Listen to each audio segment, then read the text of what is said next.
எனக்கே யோசிச்சு பாத்திருக்கீங்களா, ஏன் திருக்குறள்ல வந்து எக்ஸாக்டா 7 வார்த்தைகள் தான் இருக்கு, அதுவும் அந்த லாஸ்ட் வார்த்தை ஒரு சிலபிள்ல தான் இருக்கு அப்படின்ற மாதிரி. ஃபார் எக்ஸாம்பிள், முகநக நட்பது நட்பன்று அப்படின்ற மாதிரி ஃபர்ஸ்ட் லைன் எடுத்துக்கோங்களேன். முக நக நட்பது நெஞ்சத்து அப்படின்ற மாதிரி எல்லா வார்த்தைகளும் 2 சிலபிளா பிரிக்கலாம். ஆனா 1333 குறளையும் எடுங்களேன், அதுல லாஸ்ட் வார்த்தை வந்து ஒரு சிலபிள் தான், மத்த எல்லா வார்த்தையும் 2 சிலபிள். இதெல்லாம் ஏன் நம்ம யோசிச்சிருக்கோமா எனக்கு? அது மட்டும் இல்லாம இன்னொன்னு யோசிச்சிருக்கோமா, ஏன் வந்து நம்மளும் தமிழ் தான், ஆனா திருக்குறள் ஒண்ணுமே விளங்கல. நம்ம வந்து என்ன பொறுத்த வரைக்கும் நான் ராத்திரி பகலா உருண்டு பிறண்டு எழுதி பார்த்துட்டு போவேன்.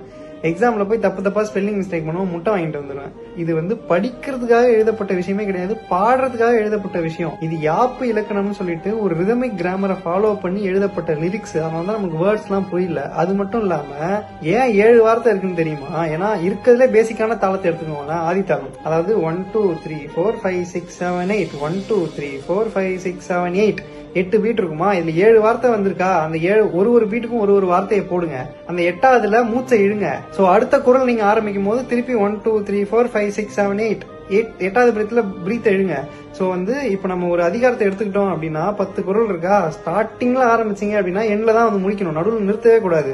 அப்ப நான் மூச்சு எங்கடா எழுப்பேன்னு கேட்டா, அதான் நம்மளோட தெய்வ புலவர் வந்து நடுவில் கேப் விட்டு வச்சிருக்காரு. 8வது பீட்லாம் வந்து கரெக்டா ஐ வில் ஷோ யூ, லைக் நான் விஷுவலா காட்டினா உங்களுக்கு புரியும்னு நினைக்கிறேன். அது மட்டும் இல்லாம நேர் தேமா, நிறை புளிமா இதெல்லாம் நம்ம படிச்சிருக்கோம். அப்ப வெறும் நேர்னா என்ன, வெறும் நிறைனா என்ன, சிங்கிள் சிலபிளா இருந்தா என்ன அப்படின்ற மாதிரி நம்ம எப்பயோ படிச்சிருப்போம், மறந்துருப்போம். I will show you that also. So வெறும் நேர்னா நாள், நிறைனா மலர், நேர்புனா காசு, நிறைபுனா வந்து பிறப்பு. ஓகேவா? நான் வந்து இப்ப நான் சொன்ன பேட்டர்ன்ல இதை எழுதி வச்சிருக்கேன். அதுக்கு முன்னாடி நம்ம என்ன பண்றோம் அப்படின்னா, ஆதி தாளத்துல வந்து மெட்ரோனம் ஆன் பண்ணி வச்சுக்கிறோம். 1 2 3 4 5 6 7 பிரீத். இதுதான் வந்து பேட்டர்ன். சோ நான் பாடி காட்டல, இப்ப நான் சும்மா படிச்சு காட்டுறேன். முக நக நட்பது நட்பன்று நெஞ்சத்து அக நக நட்பது நட்பு பிரீத். தெய்வத்தால் ஆகாதெனினும் முயற்சிதன் மெய்வருத்த கூலி தரும் பிரீத். இனிய உளவாக இன்னாத கூறல் கனி இருப்ப காய் கவர்ந்தற்று பிரீத்.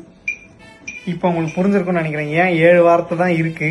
அது மட்டும் இல்லாம லாஸ்ட் வார்த்தை ஏன் சின்னதா இருக்கு அப்படின்னு சொல்லிட்டு. லாஸ்ட் வார்த்தை சின்னதா இருந்தாதான் அதை நீங்க சீக்கிரம் முடிச்சுட்டு அந்த 8வது பீட் அப்ப உங்களோட பிரெத்தை உள்ள நல்லா இழுத்துக்கிட்டு அடுத்த குரல்ல வந்து மூச்சு பிடிச்சி பாடலாம். ஸோ பேசிக்கலி இங்க வந்து நம்ம முன்னாடி சொன்ன மாதிரி 10 திருக்குறள் இருக்கு அப்படின்னா ஸ்டார்டிங் ஆரம்பிச்சீங்கன்னா எண்ணில் தான் முடிக்கணும்.